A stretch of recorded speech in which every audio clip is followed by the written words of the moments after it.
আমি ভাবতাম এই যে আমরা ভয়েস তুলেছি, এই যে আপনি ভিডিওটা শেয়ার করছেন, এই যে আমরা ইরানের পক্ষে নিজেদের অবস্থান প্রকাশ করছি, আসলে ইরান কি জানে?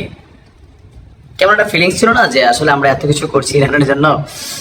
আমাদের জায়গা থেকে আমার মনে হচ্ছে সারা পৃথিবীর মধ্যে সবচেয়ে বেশি ইরানকে সমর্থন জানানো, ইরানকে সাপোর্টিং করা সোশ্যাল মিডিয়া প্ল্যাটফর্মে সেটা হচ্ছে বাংলাদেশ। আরবিদের তো ইরান নিয়ে পোস্ট দেওয়া ঝামেলাটা জানেন তো। ইসরায়েলের বিপক্ষে আরব দেশের মানুষ পোস্টও করতে পারে না, পাকিস্তানিদের এত ফিলিংস নাই, কিন্তু বাংলাদেশের মানুষের ফিলিংসটা ছিল অন্যরকম, আর এটা নজরে পড়েছে ইরানের।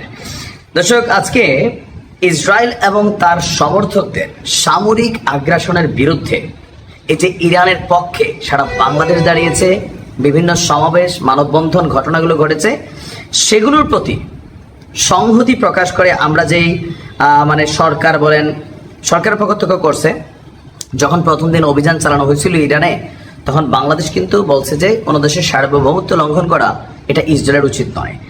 আর এর পাশাপাশি বাংলাদেশের জনগণ, এর পাশাপাশি বিভিন্ন প্রতিষ্ঠান, ধর্মীয় বা সামাজিক সংগঠনগুলো আমরা কিন্তু অনলাইনে ইংরেজিতে বাংলায় অনেক ধরনের প্রচার প্রচারণা করেছি, আর এগুলোতে বাংলাদেশ যে ভূমিকা রেখেছে তার জন্য কৃতজ্ঞতা প্রকাশ করেছে আপনার ইরান।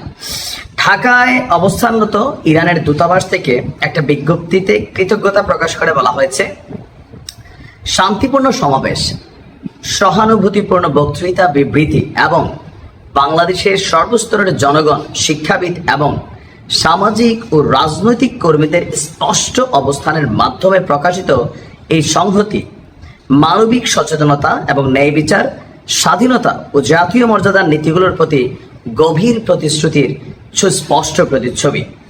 ইরানি জনগণের এই প্রতিরোধ জাতীয় ইচ্ছাশক্তির প্রতিফলন, যা দেশের সার্বভৌমত্ব এবং ভৌগোলিক অখণ্ডতা রক্ষার জন্য দৃঢ় অঙ্গীকারের প্রকাশ। আর বাংলাদেশের পক্ষ থেকে আমাদের দেশের জন্য যেই অ্যাক্টিভিটিসগুলো করা হয়েছে, আপনার এই মূল্যবান সমর্থন এবং সংহতি প্রকাশের জন্য আমরা বন্ধুপ্রতিম এবং ভাতৃপ্রতিম শব্দগুলো দেখেন, বন্ধু এবং ভাতৃ, বন্ধু এবং ভাই, ভাই প্রতিম বাংলাদেশের জনগণের প্রতি আন্তরিক কৃতজ্ঞতা প্রকাশ করছি। আমরাও ধন্যবাদ জানাচ্ছি যে ইরান কৃতজ্ঞতা প্রকাশ করেছে, ইরানের নজরে পড়েছে। আপনি দেখেন বাংলাদেশের বাহিরে ইন্ডিয়ান যারা আছেন দাদারা, তারা সবাই কিন্তু ইসরায়েলের পক্ষে, এটা তাদের পয়েন্ট অফ ভিউ। পাকিস্তান ইরানের সাথে সম্পর্ক জনগণের অনেকই ছিল, কিন্তু সরকার টেকনিক্যাল অবস্থান চলে গেছে।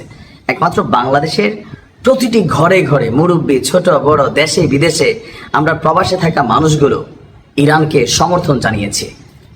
তবে কিছু আছেন শিয়া সুন্নি মতভেদের কারণে ইসরায়েল যে হামলা চালাইছে খুশিও হয়েছেন। আপনাদের এই খুশিটাই মুসলিমদের ধ্বংসের কারণ, কারণ আপনারা বোঝেনই না যে কার বিষয়ে কিভাবে খুশি হওয়া উচিত, অখুশি হওয়া উচিত।